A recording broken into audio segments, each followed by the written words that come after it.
OpenAI vient de lancer Atlas, un tout nouveau navigateur web qui pourrait bien changer notre façon d'utiliser Internet pour de bon. Mais attention, cette innovation, aussi prometteuse qu'elle soit, a aussi ses zones d'ombre. Alors, on va décortiquer ensemble ce qui se cache vraiment derrière cette nouvelle technologie.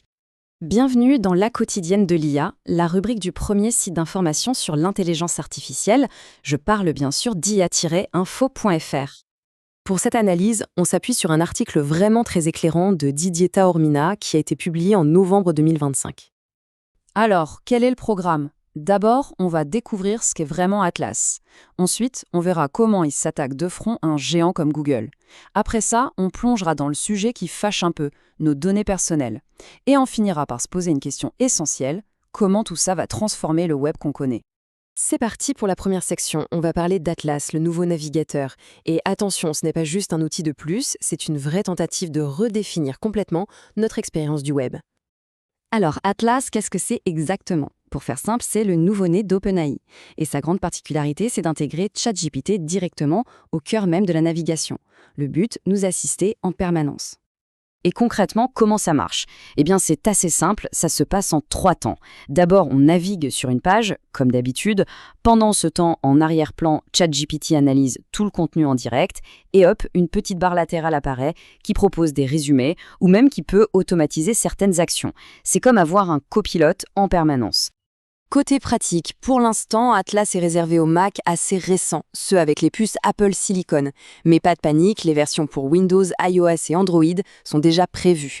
L'utilisation de base, elle, est gratuite. Par contre, pour débloquer tout le potentiel de la bête, il faudra passer par l'abonnement ChatGPT+. Allez, on attaque la deuxième partie, l'offensive contre Google. Car avec Atlas, OpenAI ne cherche pas seulement à faire de l'ombre à Chrome, non. Le but, c'est de provoquer un vrai changement de paradigme. Et c'est là qu'on touche au cœur du changement. D'un côté, on a la navigation classique. On tape des mots-clés, on clique sur des liens. C'est une interaction plutôt passive. De l'autre côté, avec Atlas, on entre dans un dialogue, une conversation. L'interaction devient active. Le navigateur n'est plus une simple fenêtre, il devient un véritable assistant. D'ailleurs, Sam Altman, le fondateur d'OpenAI, le dit lui-même, il voit cette double arrivée comme une révolution. Rien que ça. Une vision très ambitieuse qui montre bien qu'ils veulent rebattre les cartes du web. Le point crucial à retenir, c'est vraiment ça. L'interface de dialogue remplace la bonne vieille barre de recherche. Et ça peut sembler anodin, mais c'est une remise en question de près de 30 ans d'habitude pour des milliards d'internautes. Troisième partie. Et c'est là, bien sûr, que les choses se compliquent un peu. On va parler de la controverse sur les données, la face cachée de cette belle innovation.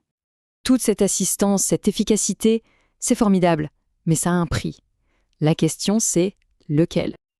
Eh bien, pour fonctionner, Atlas doit tout voir. Il observe et il collecte en continu absolument toute notre activité de navigation. Il stocke un historique ultra détaillé, ce qui, forcément, pose d'énormes questions sur la sécurité de ces informations et sur leur possible exploitation commerciale ou publicitaire. On retrouve ici le coût de l'abonnement, qui tourne autour de 20 $ par mois. Et il ne faut pas croire que ce prix sert juste à payer pour des fonctions en plus. Non, ça fait partie d'un modèle économique bien plus vaste. Il faut vraiment comprendre la logique d'ensemble. Le modèle d'OpenAI, comme beaucoup dans l'IA, se nourrit de données. Nos données. C'est le carburant qui permet d'entraîner les algorithmes, de les améliorer et bien sûr de monétiser les services. Autrement dit, Atlas est potentiellement une mine d'or de données personnelles. Et tout ça, ça nous amène à notre dernière partie, un web en pleine mutation. Parce que les conséquences d'un tel outil vont bien au-delà de notre simple navigateur. L'un des impacts les plus directs, par exemple, ça concerne les médias en ligne. La capacité de l'IA à résumer des articles pourrait très bien permettre de contourner les accès payants, ce qui menace l'équilibre économique déjà si fragile de la presse. Ça soulève d'immenses questions d'éthique et ça force à repenser tous les modèles de revenus. Finalement, ce qu'on voit ici, c'est une tendance de fond. Atlas n'est qu'un exemple de cette IA maison qui s'installe partout, qui agit comme un filtre, un intermédiaire entre nous et le web. C'est notre rapport même à l'information qui est en train de se transformer. On se retrouve donc face à un choix fondamental qui se résume à cette question. Quel Internet est-ce qu'on veut pour demain ? Un Internet où l'efficacité est maximale, quitte à sacrifier une partie de notre vie privée, ou est-ce qu'un autre modèle est possible ? Le débat, en tout cas, est ouvert. Voilà pour cette analyse. N'oubliez pas, vous pouvez retrouver toute l'actualité autour de l'intelligence artificielle sur le portail ia-info.fr.